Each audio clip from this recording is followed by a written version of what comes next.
First of all, I really want to thank you. I know I'm running a small college, and I know how busy that is, and you're running a very large country with many challenges. So I really appreciate the time that you're affording us. For me, it's quite extraordinary. The times that I've interacted with you and the few times that I've met you, you seem to be a very down-to-earth person. And that's a very interesting phrase that we use, down-to-earth, because in Arabic, the term for what the Prophet ﷺ asked us to do is tawada, which means to stay close to the earth. And so looking at that, I'm just curious how you've dealt with all these remarkable achievements. Shaykh Hamza, well, let me say one thing. And I have had a very varied life. Someone who finished his education, got a degree, but at the same time played international cricket. So normally when you play international sport, you have to be very focused. And it's to excel, to become the best in your country, you really have to have that tunnel vision. And normally it's very difficult to study. You can't do two. Most international sportsmen actually do not finish their studies. So because I did the two, I had a bigger perspective of life. So if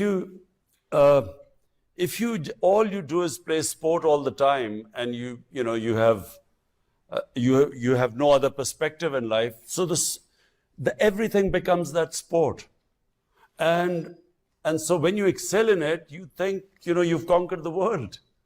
And there's always a chance that you will have arrogance in you because you're so much better than the other players. So, it's a very natural thing when you excel as a sportsman and you reach the top.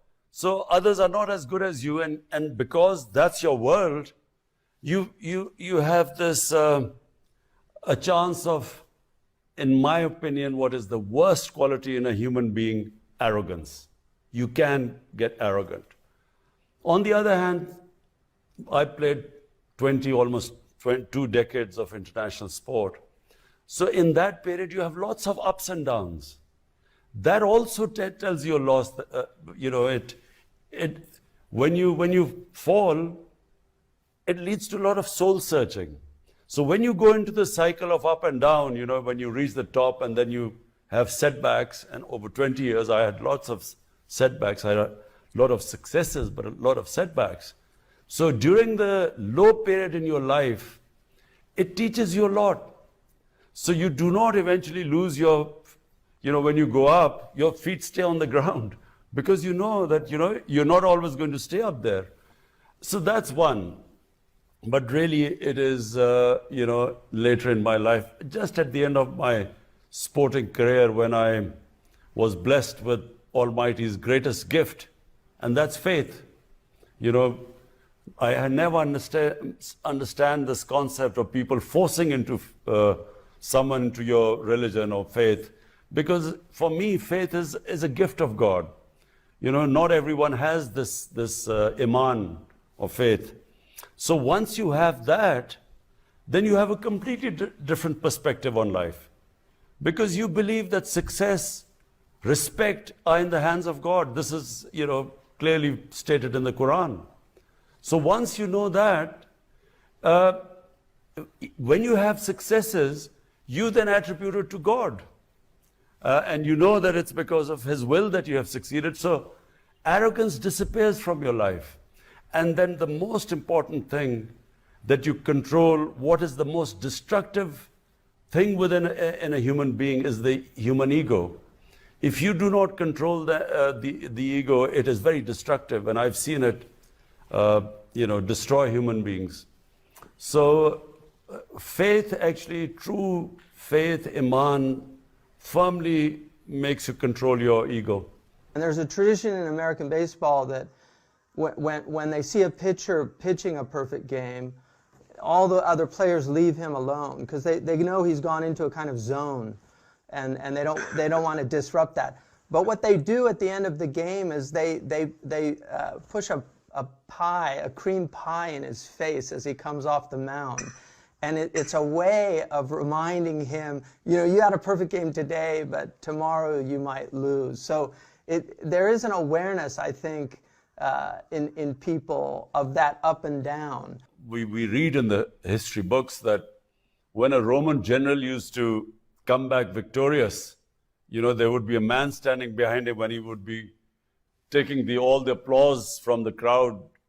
He would be telling him that, remember, you're human. Exactly. And I think this is something that a lot of people in positions, when they get into positions that you've gotten into, they very often shut that aspect out and surround themselves. I mean, this is one of the things that Aristotle says is that tyrants surround themselves with yes men, that they don't want to be reminded of those things. And Pharaoh is a good example of that. And it's very interesting that in the Quranic narrative, the most repeated story is one of immense arrogance, which is Pharaoh, and then the humble servant of God, which is Moses, and then this idea that in the end it's humility that God gives victory to.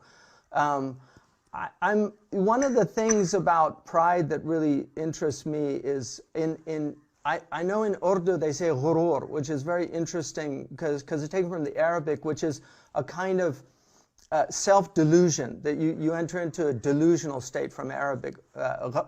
Ghurur is one of the names of the devil. And then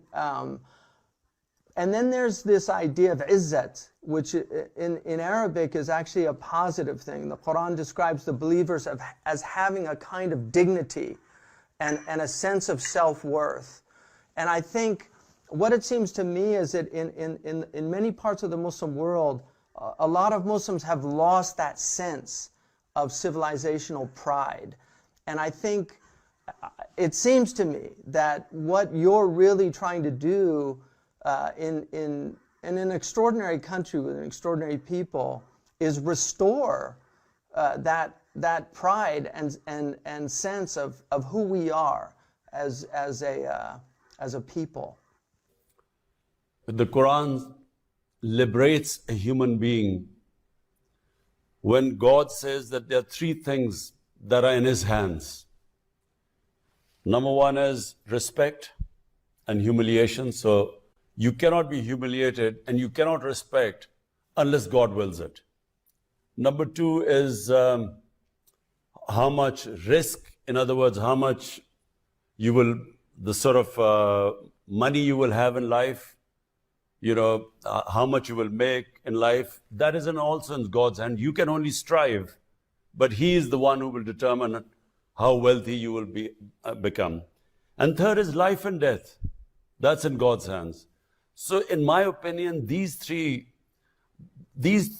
areas are which give us greatest concern. We are scared of dying. We are scared of being humiliated or being deprived of a livelihood. So in my opinion, when you have faith, you have complete belief that the things that cause you the greatest fear are in God's hands. And therefore, you realize that only thing you have got in your hands is to struggle. Success lies in His hands, and which I've always tried to tell my political party. I've always tried to make them understand this. Because, when I came into politics, there were two things. Everyone, because there are mafias in politics, people were scared to come into politics because they were scared they would be killed or they would be beaten up by these mafias. So number one fear was actually of dying. And number two was of being humiliated because they were powerful people. They would, my character assassination in these past 20 years, the sort of things they have come out against me and all sorts of scandals and fake news to humiliate me. But the reason why I struggle all this time and for 15 years really without much success is because it was my belief that no human being can humiliate me, no matter what they say. And secondly, life and death is not in my hands. I'd built this cancer hospital and I'd seen friends of mine come in to the hospital perfectly healthy with a tumor and gone in a few months' time. So this fear of dying is also a big impediment in a human potential, a human being achieving its potential. But the important thing which you said was pride. During my life, I also realized that this self-esteem, it is the greatest trait of a human being. In our language, we call it ghairat. It is a great quality in a human being. And I remember my house was being built, and it was the hottest time of the year. And I was just watching this house, the sun was blazing down and the laborers were working. And there was this one guy, young man who was his shirt was drenched with sweat. And he never once stopped working, whereas others would sit in the shade for a while, have a glass of water, and then come back. So at the end of the day, when he finished, I went in and handed him some money, which would have been a lot of money for him. And he asked me, he said, "Why are you giving me this money?" I said, "Because, I saw you the way you worked." He said, "The work I did, I've been paid for. And please keep your money." So the respect I had for this ordinary laborer was much more than so many rich people I've met in my life, who just do not have this self-respect and this dignity, or ghairat, as we call it. And you're absolutely right that, I find people, who have dignity and respect, no matter whether they have money or not, they command respect. You respect them. It reminds me, I took my sons to Uhud to visit Shaykh Hamza. And there were very few people there, but there was a man selling candy. He was a little like a Bedouin man, and he was selling candy on a little cart. And so I wanted to get my boys something sweet at the place, and they had 10 riyals, and the candy was only like 2, I think, riyals. And I told the man, "Keep the change." And he said, "No, the candy's only 2 riyals." And I said, no, it's all right. You can keep it. He said, "Look, I'm not a beggar. This is my job. And it's only 2 riyal." And he refused to take like what I was looking at as charity because of exactly what you're talking about. And that is something I think God loves. It's that dignity that you carry with you. The Prophet ﷺ said in a very interesting tradition for me, I think, he said, the believer, al-mu'minu la yudhillu nafsa, the believer should never humiliate himself. And that gets to what you just said, is that really it's we who humiliate ourselves. Nobody can humiliate you if you have that dignity. They can attempt to take it away from you, but they can't. And that gets back to a question of how you think we can restore this sense of dignity that for a lot of Muslims seems that there's almost a shame, especially in wealthy people. And I think it's something that I find very inspiring in you, is that you're not ashamed of your faith and your tradition, which is quite rare amongst people that have entered into politics. There's almost a reservation in acknowledging the part of faith. Shaykh Hamza, 2 things. One, that La ilaha illallah, no God but Allah. That in itself gives you dignity. The motto of my party, when I started my party 25 years ago, is Iyaka na'budu wa iyaka nasta'in. You alone I worship, you alone I ask for help. You see, in my opinion, true faith, Iman, that in itself gives you dignity. Because just the fact that you don't bow in front of anyone but the one, that is a liberation of a human being. Young people ask me about who do I respect or what is the concept of richness. You see, for me, someone who is rich is someone whose conscience has no price. You can't buy them. And that's what I mean, you know, this, and you talked about the candy man and I talked about this laborer. People who don't bow in front of anyone, who do not allow their dignity, lose their dignity, whatever happens. They are the ones who command respect. And, you know, if I read this book after it's called The Arab Conquest. It's after our Prophet, you know, after his death. The way the Arabs spread all over the world. And it's very fascinating if you read that. It was not, they didn't have any technical advantage over all the people they defeated. The Mongolians, for instance, they also had conquered half the world very quickly. But they developed a certain form of warfare. They had these special bows which used to shoot arrows much further than anyone else. They had these special horses and a war technique. But these Arabs had nothing. They were the same Arabs who were insignificant in front of Persian and Byzantine empires. But when you read about it, they were liberated souls. They were fearless. They were fired with a higher imagination. And this is the basis of, you know, if one sports team is very talented, the other sports team has self-esteem and respect, you know, they have pride, they will beat the talented team. And I've seen this more often in my life. And this is really it. The problem when you say about Muslims and rich Muslims and wealthy Muslims, I've seen them lose their pride. I've seen them, become servants of wealth. You know, their wealth has made them, enslaved them actually, and they stick to their wealth thinking that's everything. So this is unfortunate. In our Muslim world, we have very few leadership in the Muslim world, which actually is truly liberated. Yeah, okay, leadership, and this is something also really of great interest to me.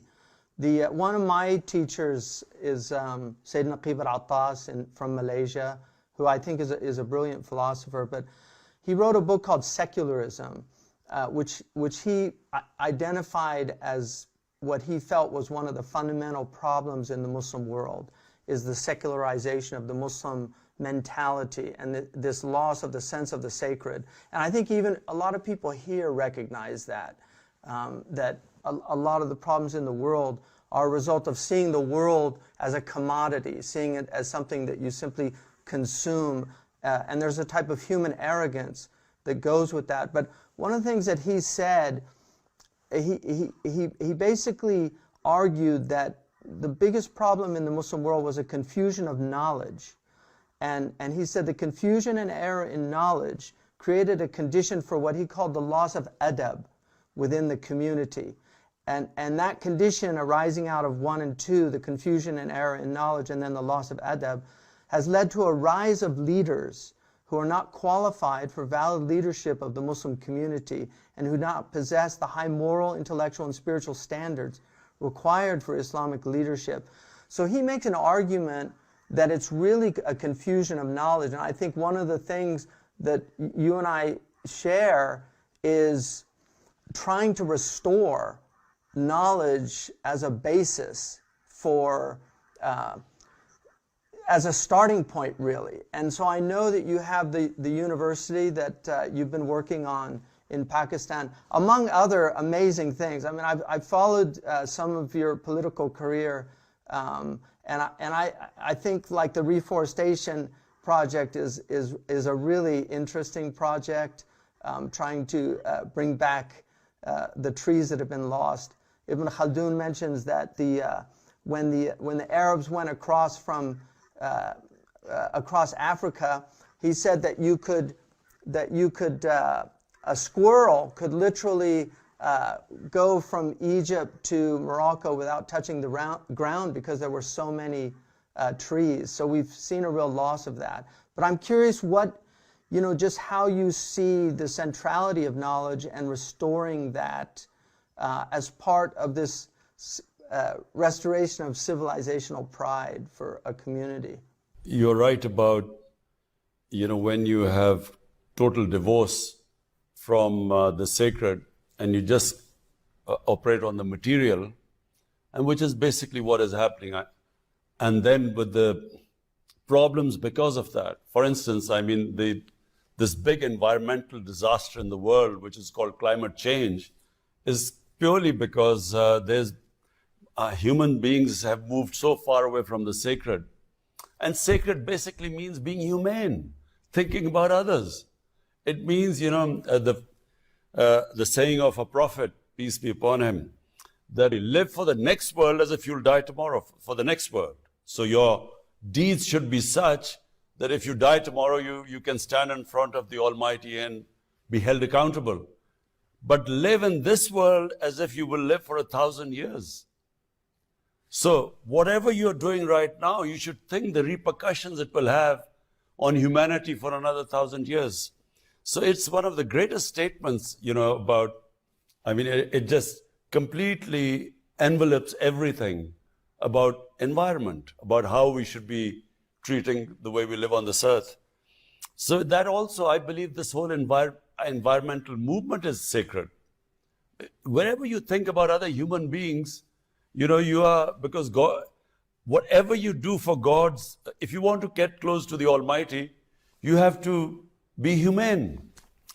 So what I find, unfortunately, basically the leadership that comes up through this political system, they just are too divorced from Iman, from tenets of their faith. And so basically they come in for power and then they compromise for staying in power. And power is for personal benefits. And it's all over really. Most of the politicians, very few politicians I find come with a specific objective of looking after humanity. Their main objective is the benefits of power, and most of the developing world, it is coming into power for self-interest, how much money they can make. So unfortunately, there are very few Mandelas, someone who came in for a higher cause. And our great leader, Jinnah, who was the founder of Pakistan, someone like him who, came in and sacrificed himself for this great cause. Which is why politicians are looked down upon in the world, because they say they're coming to help the people, and they really help themselves. This is a huge problem, and I think it's interesting from a spiritual perspective. A lot of the ethical traditions that we have, and not just in the Muslim community, the source of this is arrogance, and because it's the idea that the human being somehow has only responsibility to himself, that he's not responsible to anything above himself. So he in essence makes himself like a god, and that gets to how do we just in terms of as a community, how do we get out of the conditions that we find ourselves in? Because I think a lot of Muslims, have looked at the Muslim world for some time and seen the type of rulers that exist in the Muslim world, and I think there's so much animosity, unfortunately. So instead of like praying for people, because one of the things that traditionally, like in the Imam Tahawi's creed, he says that we have to pray for our leaders, that there's this idea that as you are, so are the people put over you, so that if the people themselves are corrupt, they very often get that type of leadership. So how do we get out of that situation? I know the trials and tribulations that go with leadership. Like I said, I run a very small college, and the headaches that I have just from that, the lack of sleep, the difficulties that come with that. And so I can't imagine the type of burden that somebody like yourself would have on your shoulders.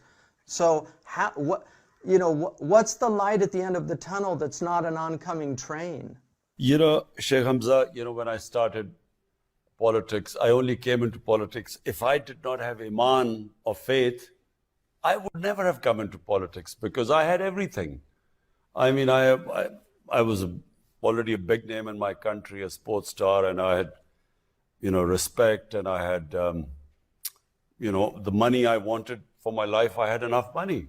So, for me to spend 22 years of my life struggling to, become a prime minister, it made no sense. Why would someone like me who had everything? So the only reason was I believed that I had a responsibility to my society because I was given more than others. The whole test of a human being, according to, I think, all religions, is that if God gives you, He will test you according to what He's given you in life. The hereafter test, the test when we meet our when we meet our God, He will test us. What did we do with all the benefits and privileges and His blessings He gave us? So I figured out, and I had already had faith before I came into politics. And I came into politics because I had faith. And because I had faith, I realized that I was so blessed that I had a responsibility to the society. So I wanted to make Pakistan an Islamic welfare state based on the concept of the state of Medina by our Prophet, peace be upon him. And I also, looked at his struggle. The Almighty made him struggle for 13 years. So I figured out that, if he could make his, the person he loved the most to struggle, then, and we were told to follow his way, his sunnat. So that's how I did it. Because I did not think that I was going to make any personal gains or some benefits of power. I came in because I thought we should make Pakistan, make the state on the principles of the state of Medina. And I always believe one thing, that, despite all the difficulties and adversaries and disappointments, I believe that, we human beings God has only given us the power to struggle. Whether we succeed or not is not in our hands, as was shown by, the life of our Prophet, because for 13 years he struggled, and a very tough struggle. And then when he did the hijrat to Medina, he didn't know that it would be the beginning of his rise. And even then in Medina for first 5 years, it was a real struggle. So therefore, for me, it was just a struggle, and I have this ideal that we want to have this country based on two principles. One is it should be a welfare state, a humane state, which takes care of its bottom strata of the society. And secondly, rule of law. The fundamental principle of a civilized society is where you bring the powerful under the law. And which is the biggest problem in the developing countries, because we don't have rule of law. Powerful have one law, and the weak are judged by another law. So the jails are all filled by the poor people. The rich crooks never get into jails. So these two concepts are the basis of what my struggle is about for Pakistan. I don't think that's just a problem in the developing countries, unfortunately. A lot of people that should be in jail in Europe and America are not in jail. So I think that seems to be a major problem. In coming to winding it down, I think it seems to me that you've taken on an incredible challenge, and it's very inspiring. And I think a lot of Muslims, I know a lot of Muslims here are inspired by it. One of the most successful communities in the United States is the Pakistani community in diaspora. And in fact, the college that I'm running and right now that I'm in is largely here because of Pakistani immigrants to America. I mean, we've had the real backbone of our support has been from South Asians, from largely Pakistani, but also Indian and Arab and other groups. And the Pakistani community here is a very successful community. And there's a very interesting book. It was somewhat controversial when it came out, but I actually found it very eye-opening. And it was a book by these two Harvard researchers. It was called The Triple Package. I don't know if you ever saw the book, but it looked at the most successful communities in the United States, and one of them was the Pakistani community that they looked at. And they identified 3 qualities of their success. That's what they called the triple package. And the first one was they had a sense of superiority, which I thought was very interesting. And it wasn't so much in an arrogant type of way, but they really saw themselves somehow as exceptional. And they said that view could be a religious exceptionalism, like the Jewish community, like a chosenness, or it could be ethnic or national.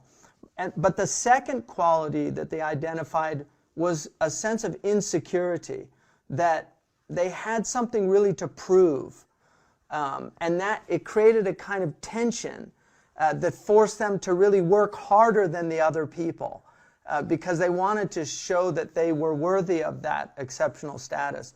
And then the third quality that they identified was delayed gratification, that they were able to put off. And that gets back to what you were talking about discipline, because certainly I know that anybody that becomes a world-class athlete delays gratification. They have to, because of the type of discipline and effort it takes. And so those were the 3. But what struck me about that is I really felt that the Quran in some ways was a triple package book. Because on the one hand, it says things like, that kuntum khayra ummatan ukhrijat linnas, you're the best community that's come forth for humanity. And then on the other hand, it says things like you were created from a vile fluid, that the human being is of earth. The Prophet ﷺ said, kullukum min Adam wa Adam min turab, all of you are from Adam and Adam is from dust. He said, I was commanded to be humble so that nobody could show arrogance towards another person. And then the third thing was this delayed gratification, which the Quran in so many verses tells us to put off for what's coming, that not to take things now. So I feel those 3 things, the restoration of that in your country, I think, it seems to me that you yourself display those qualities, and how we can restore that in the greater community seems to be the challenge that we face. You see, Shaykh Hamza, I feel that in Pakistan, this country has tremendous potential. People are immensely talented, they're quite diverse. We have a very diverse mix of ethnic groups in Pakistan, very talented. Problem is, we haven't, if I look back why we haven't achieved our potential, it's one sentence, rule of law. We have had elite capture. So a society where a certain elite just captures the resources and deprives the majority of proper education, healthcare, justice. And so, if I had to put my finger on it, it's a lack of rule of law is the reason why we haven't achieved our potential. And I actually am convinced that no society can ever achieve its potential if there is not rule of law. Because merit is also associated with rule of law. And if you do not have meritocracy in a society, you have this elite which is spoiled, which is rich, which has captured the resources, which doesn't struggle and strive. They sit on the main positions, they decay. So countries disintegrate because of a decadent elite. People don't decay, it's the elite that decays. And what our Prophet showed in Medina was that, he brought in a very an elite which looked upon him as a role model. All of them became leaders. And they just lifted the character of the entire nation and the potential, unleashed the potential. Because all of us have tremendous potential. But we have imposed chains on us which stops us from achieving the potential. Our great poet Iqbal, he was, our greatest poet of this last century. He came up with the concept of the Shaheen, the eagle. That eagle flies, soars above the rest because it breaks the shackles which keeps others grounded. And all these shackles of materialism, these false gods of power and